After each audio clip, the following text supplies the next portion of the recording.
So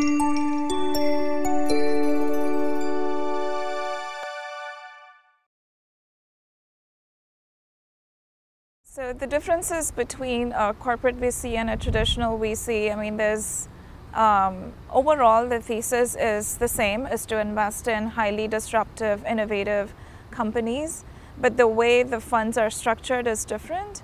So traditional VCs typically, or institutional VCs as we call them, they typically are managed funds anywhere from 25 million to 2 billion.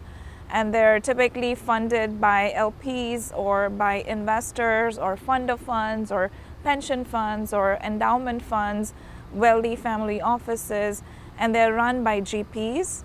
And under the GPs, the typical structure is you have principals and associates, whereas a corporate fund is typically funded out of the company's balance sheet.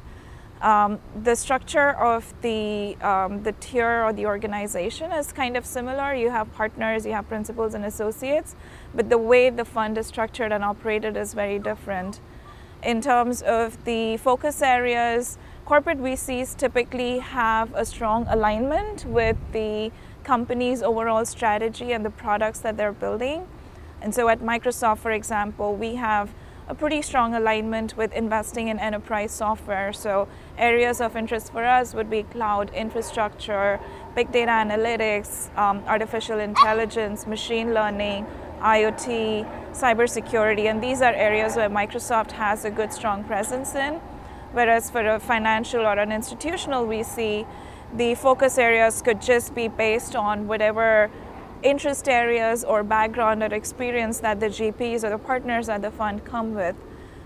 There might be some degree of influence from the LPs, but that's very rare. In most cases, they would just focus based on the team that they have assimilated. And then the third, in terms of the exit scenarios, I would say that corporate VCs are more patient investors.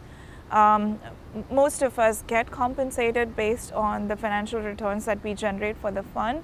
But at the same time, the degree of risk or error tolerance for institutional VCs is much lower. They do have to generate a 20% plus returns for their fund every 5 to 7 years. And that is a bit relaxed for the corporate VC. So that, I would say, at a high level is the key difference between corporate and institutional VCs.